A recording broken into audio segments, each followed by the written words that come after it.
You want to support Roland Martin Unfiltered? Be sure to join our Bring the Funk fan club. Every dollar that you give to us supports our daily digital show. There's only one daily digital show out here that keeps it black and keep it real. As Roland Martin Unfiltered. Support the Roland Martin Unfiltered daily digital show by going to RolandMartinUnfiltered.com. You can make this possible. All right, folks, the African Union has come under fire for terminating the appointment of Arikana Chihombori Quayle. Is that right? That's correct. Okay, got it. It's ambassador to the United States. Now, a spokesperson for the AU chairman's office says that she has come to the end of her political appointment after spending 3 years in the position, but her supporters believe that she is being punished for her views. Joining us now for an exclusive interview about her dismissal is the former AU ambassador to the United States. So, okay, you were appointed 3 years ago. Who appointed you? It was the then chairman of the African Union, Her Excellency Nkosazana Dlamini Zuma. And who made the decision to end your tenure? It was the current chairperson, His Excellency Mustafa Ki Mahamat. All right, and so did you have any knowledge that they were unhappy with your performance? Was it something that you said, something that you did? Did it catch you completely by surprise? It wasn't really a surprise. I think based on some information I had been privileged to, which I really can't disclose at this time, about 5 months earlier. So it wasn't really a surprise as such. And so this cause, I mean, this has been lots of discussion back and forth, obviously, from your supporters. And they say that your breakdown of the history of how modern-day Africa was created, colonization, and the control or impact France has had on many African countries is why you were let go. My supporters feel that way, and there's some suggestion and some evidence. Like I said, I'm not privy to that information, but I would. There is some evidence to that effect. Yes. So you believe that France is still trying to silence you? Do you believe that? Let me put it this way. Maybe I lasted longer than I probably would have based on my views on France. And it's not even my view. It's basically stating the facts in terms of what France is doing to Africa. What they're currently doing? What they're currently doing and have been doing for decades since the quote-unquote independence of the former French colonies, yes. So what is happening? Because look, the reality is a lot of Americans are not necessarily hearing about what's happening in African nations. 7 of the top 10 fastest growing economies come from Africa, but you also have a significant impact of the Chinese in many African countries as well. And so do you believe that the government of France still has a lot of control over a number of African nations, of their former colonies? They have significant control over all of their former colonies, specifically 14 of them. Just to give you the highlights of what they did when they were giving the independence, so to speak, to their former colonies, they forced them to sign a document which they are calling the Pact for the Continuation of Colonization. You have to understand, on one hand, they are saying we're giving you independence, which turned out to be mostly political independence, but that you also have to sign this document, which is titled the Pact for the Continuation of Colonization. So you're going to be independent, but you have to agree to continue to be colonized. So 2 countries said absolutely not. We are not going to sign those that document. Those 2 countries? Mali and Guinea. Okay. And what the French did, they went into those 2 countries, took everything that they thought they had brought to those 2 economies, poured concrete into the sewage pipes, and completely devastating the 2 economies. This was done as a way of letting the other countries know that if you do not sign this document, this is the fate that awaits you. How has that negatively impacted those African countries? It has impacted them terribly, terribly, terribly. If you look at it, you give up the Pact for the Continuation of Colonization said those countries were expected to deposit 85% of their bank reserves back then with the French Central Bank under the control of the French Minister of Finance. And should those countries wish to request some of those monies, because remember they were only left with 15% of their reserves, then they would have to submit a financial statement for the country, and if approved, they could only access up to 20% of whatever they had deposited the year before as a loan at commercial interest rates. The only difference now is the 85% deposits have now been lowered down to maybe between 50 and 60%. But the countries are still forced and required to deposit their bank reserves with the French Central Bank. So picture this situation. You are depositing all your monies with France.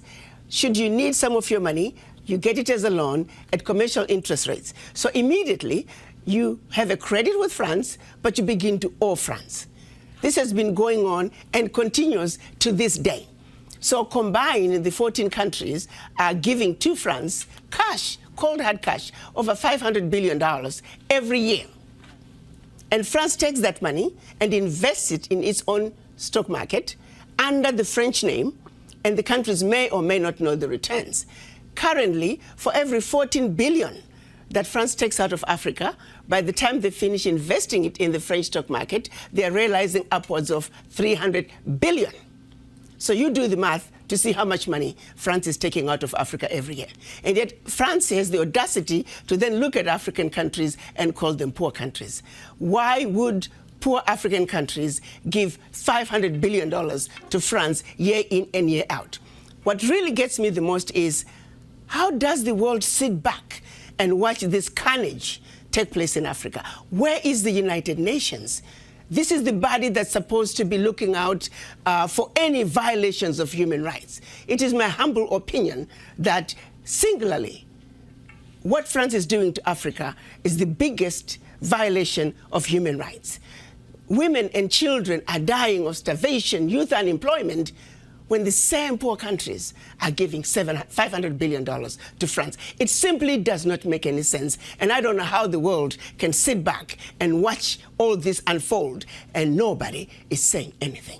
It's unacceptable. It is wrong, and we're simply asking France to do what is right, what is just, and what is fair with the Africans. I attended the event that took place at the embassy here, and we actually ran your speech. Where you gave the history of what took place and how modern-day Africa was carved up. For the folks who don't know, explain the Berlin Conference. The Berlin Conference was our colonizers' way of seeing to it that Africa and her children are forever defeated and dominated.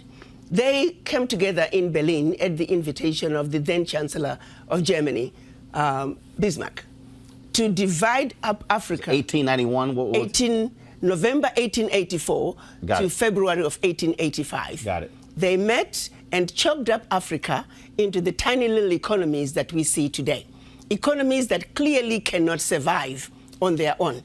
Economies that are easy to destabilize should they begin to look like they are having a leg up. Economies that will make it very difficult for these countries to trade with each other. You see, economic development is increased productivity from one production cycle to the other. If you interfere with the ability of countries to trade, you immediately mess with economic development. So that partitioning of Africa back in 1884, and those partitionings remain in place today, is responsible for a lot of what has happened in Africa. Our inability to grow our economies, our inability to travel from one country to the other. You look at tourism. If you need to go to Africa and visit 3 different countries, you got to send your passport to DC 3 different times. And each time your passport comes back, you got to send it again to another country, 2, 3, 4 weeks before you get your passport back. And then you got to send it back to Washington. At times, those embassies are on the same street. You could have walked from one embassy to the other, but you can't do it. And by the time you get your passport back with the 3rd visa, the visa for the first country is expired. Who needs to go through all that? So you say, forget it, I'm not going to Africa, I'm going to Europe. At every level, What we see happening today in Africa that affects economic development is directly related to what was done in 1884. You try to go from one part of Africa to the other. It's easier to fly into Europe and then come back down. Why? A lot of the airspaces were closed. All of it, thanks to the Berlin Conference. So people don't realize that that decision has everlasting implications on what goes on in Africa, and at the end of the day, it crystallizes down to our failure to grow our economies because it is very expensive to do business from one country to the other. So I'm going to Ghana in December. So if I'm in Ghana and I want to fly to Nigeria or go to Kenya, what's that process? Nigeria is almost impossible because it's going to take you a while to get a visa to go to Nigeria.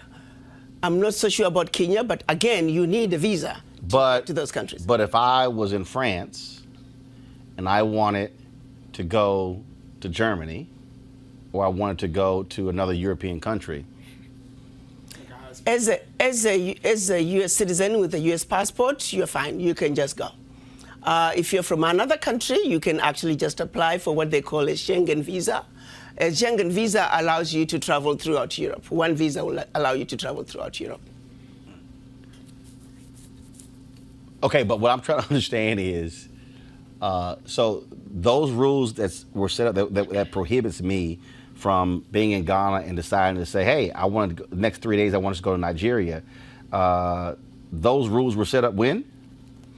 Those rules were set up back in 1884. However, we as African leaders now are beginning to realize that we need to do something about this. So a lot of them now, within Africa, we have what we're calling visa on arrival, where you show up at the borders and you can apply for a visa and you get it. But not all countries are doing visa on arrival. So you have to check the website of every country to see what, for your particular passport, what are the visa requirements. This is, go to my, actually it went away. I'm trying to pull this map up. And once we have it up, I want to pull it up. Because I want to show, so give our folks a sense of Africa before the Berlin Conference and afterwards. Because when I look at this map, what I see is, I don't see as many countries as we see today. So we see, Henry, go to my iPad, please. So this is a map of Africa before the Berlin Conference. Correct. So what we were prior to the Berlin Conference, we were massive, powerful kingdoms. Kingdoms with well-established religious and educational systems. Kingdoms that preceded the Greek civilization, the Roman Empire. If the truth be told, civilization began in Africa. Have you ever wondered why? When they talk about Greek philosophers, the mathematicians, they were sent to Egypt for training, to Egypt for advancement. It's because Africa already had it. The pyramids, the Zimbabwe ruins, they were there over 2,500 years before the Greek civilization, 2,500 years before the Roman Empire. It all started in Africa. That's part of the history that was cut out, and they set out to get us to forget that life as we know it began in Africa. Civilization as we know it began in Africa. The Europeans stole it from us. Explain the difference between the AU and the AUC. The African Union is the membership of all the 55 African heads of states. The African Union Commission is the working organ of the African Union. So the African Union has a president who's always another head of state, and that membership is for 1 year. The working organ of the African Union is the African Union Commission, and it also has a chairperson.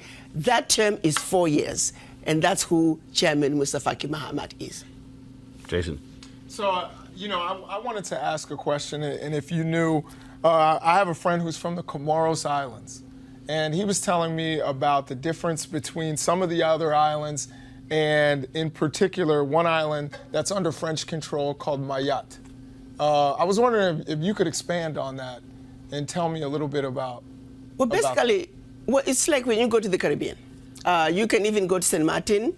You have one part which is Dutch and the other part which is French. They just chopped up these islands and these countries arbitrarily. It depends on who wanted what. You take, for example, part of the Kilimanjaro was supposed to all be in Tanzania, but I think it was one of the queens, the English queens was visiting, and the story goes that the granddaughter says, "Oh, but grandma, I like that mountain." And so the grandma just said, "Okay, no problem. Let's just move the border a little bit into Tanzania so my granddaughter can have part of Mount Kilimanjaro." It was so very random, depending on who felt what. You look at how the DRC dips into Zambia in a very funny way. It's because Leopold decided he wanted a little bit more of the copper in Zambia, so he just carved it out the way he wanted it. It was all very arbitrary, and if you had a voice and the ability to do so and say, "This is what I want," okay, no problem, we put the border here. You mentioned earlier how you don't understand how the UN or any other global humanitarian entity has not interfered and, acted on behalf of AU, AUC, et cetera.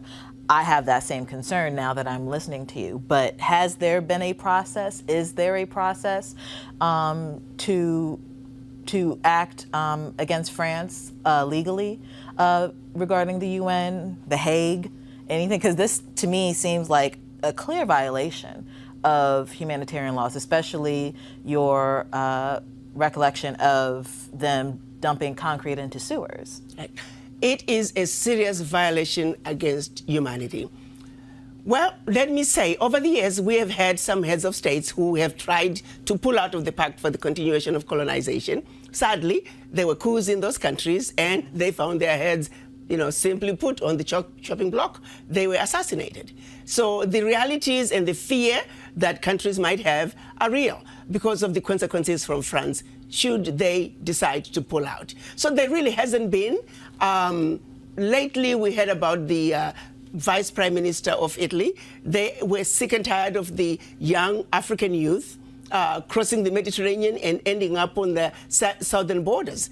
And so they challenged France and said, "Listen, next time we receive these refugees, we are going to bring them to France because you are the one who's taking all those funds out of Africa. That's why African economies cannot develop themselves because of what France is doing in Africa." So, but there hasn't been a coordinated effort to really say, France, enough is enough. You have got to stop this. And I think, as a black woman, as a mother, I'm at a point where I've had enough. What would that take? Something needs to be done. What would that take for a coordinated effort? If all of Africa could come together, if the entire continent could come together. But our reality is, because of the stronghold that France has on Africa, France can destabilize any of its former colonies with the push of a button. So the reality is, trying to push back against France is mission impossible at this time, which is why we are very pleased that finally the African heads of states were able to come together and agreed on what we are calling the African Continental Free Trade Area. You got to understand, back in 1963, when our Pan-African leaders came together and created the Organization of African Unity, they were trying to undo the damage done by the Berlin Conference. But unfortunately, when they went to Addis Ababa, they were divided.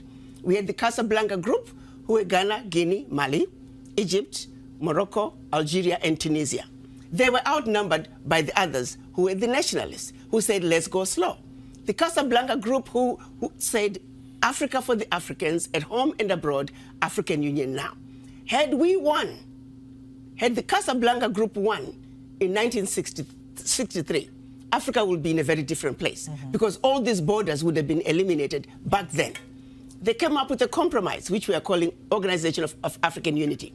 Year in, year out, for 55 years, the African heads of states met. The issue of an Africa speaking with one voice, one continent, one Africa was tabled, and year in and year out, we failed to reach consensus until last year, March 2018, when they finally agreed that enough is enough. Africa must speak with one voice. Africa must enter the world stage as one customs union, as one continent, speaking with one voice. That is the only way that Africa can begin to take her rightful place on the world stage. So it's been a lengthy process. Thanks to the legacy of colonization. It seems to me that this should have been a slam dunk. It's common sense. But because of interferences from former colonizers that just kept getting in the way. You look, for example, now West Africa is trying to have the West African echo and have one currency for West Africa. Even that process, it has taken decades because they keep getting interference from outside. So yes, efforts have been made, but not in a coordinated way because of influences and interruptions, interference from the outside. Ambassador, may I ask another question? And that is about Kwame Nkrumah. Do you think that France and some of these European powers were involved in the death of Kwame Nkrumah? Not so much France. France was mostly involved in coups that took place in its former colonies. We've had a total of 67 coups on the continent, and 26 countries were involved. And of the 26 countries, 16 countries were former French colonies. Hey, I just wanted to just mention very quickly, this is it's overwhelming. Yes, it is. And thank you for your bravery and even speaking out. Yes. But one of the things that I was sitting here and I was actually going to the comments, and I guess I don't have a question that's so much as a statement. The education that you're giving us, I've never really considered the Berlin Conference. I've never considered. That's crux of it what all, set too. all this in motion. Yeah, I mean, I've really never considered that. But to hear you really just give us that timeline and the parallel to what's happening here on in the United States as far as European influence, and to hear what's going on in Africa and the things that have kept the African citizens, the motherland, have kept them behind, the money, the $500 billion, to France and things like that. It's a lot, but I can listen to you all day. I should say that. But the parallel that I'm really if we read these things in history books and we talk a lot in politics about, and a lot of people don't want to hear it because they say, well, that was a long time ago. Well, look at the result of what's happening now. So what do you want what can African Americans do to help? I want the African Americans to understand their history, to understand that what goes on in Africa is your problem, you must own it.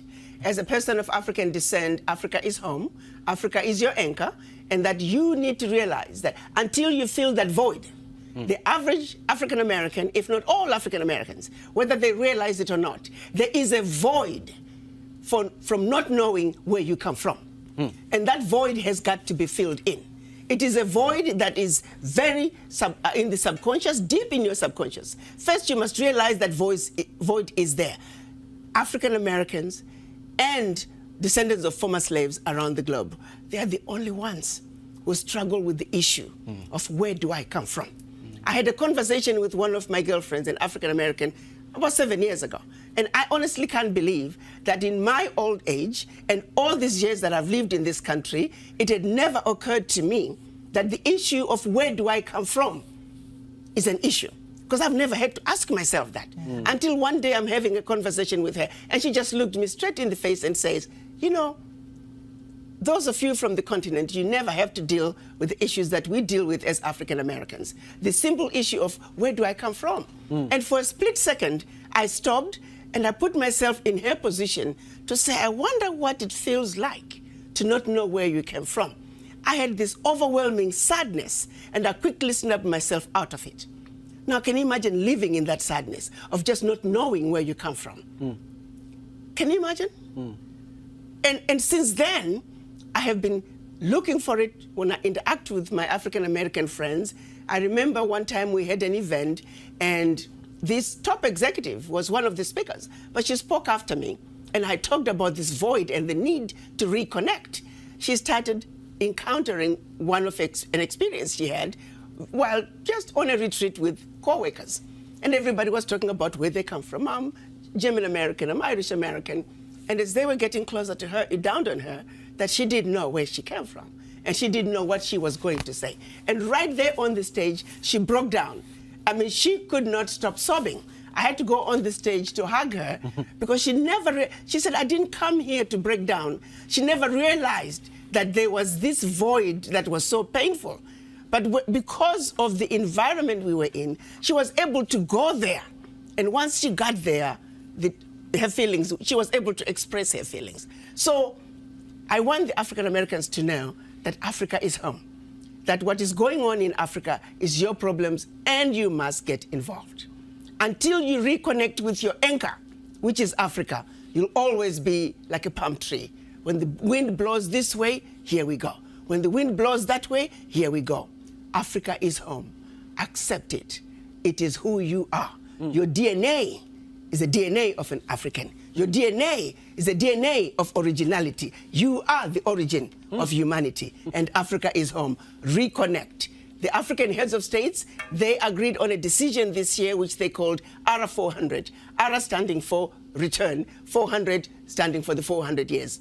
They declared once and for all that descendants of former slaves, Africa is their home and that you must come home.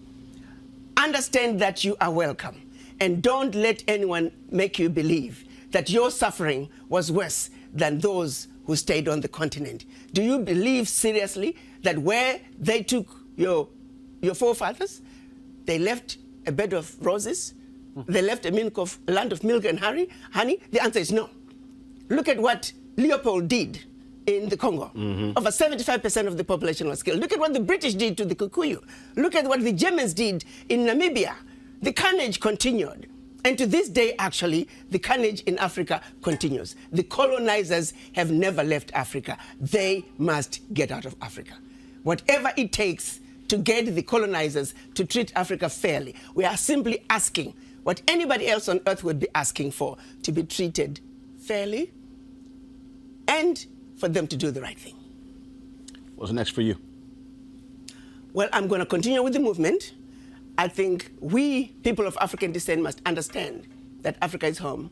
But on my priority is to see to it that France abolishes the Pact for the Continuation of Colonization. We, the poor African countries, can no longer continue to give billions of dollars to France. That has got to stop. And if it is the last thing that I do before I die, I will stay on it until it's done. Ambassador Chiambori Quayle, we appreciate it. Thank you so very much. Thank you. All right, folks, back to our Roland Martin Unfiltered video in just one moment. All right, folks, it's the holiday season. This is when you think about spending time with family and friends. This is also when you count your blessings and support those less fortunate. This year, be a holiday hero and change someone's life forever. Right now, hundreds of thousands of Americans are sitting in jail without being convicted of a crime. Why? Because they lack the financial resources to pay their bail. Now think about it. If you are arrested for any minor offense, you will be taken directly to jail. If you don't have bail money, you will stay there until a court date is scheduled. That could be days, weeks, or even months. Simply put, America's bail system is broken for people of color. Freedom should be free. That's why the Ebony Foundation has partnered with the Bail Project and is sponsoring the Home by the Holiday campaign. The Bail Project has helped bail out thousands of people over the years, and with your help, they plan to get 1,000 people out of jail by New Year's Day. And that, of course, would be a great holiday gift for many families. A donation from you today can change someone's life tomorrow. Now that you know the people of color represent upwards of 90% of the jail population across the country. Now, without bail, nearly 90% of those charged with misdemeanors pled guilty. Now, however, with paid bail, less than 2% receive the jail sentence. Sometimes justice needs just us. To join the fight, you can donate $25, $50 or more to help the Ebony Foundation bring our brothers and sisters home by the holiday. To donate, go to homebytheholiday.com. That's homebytheholiday.com. Now back to your Roland Martin Unfiltered video.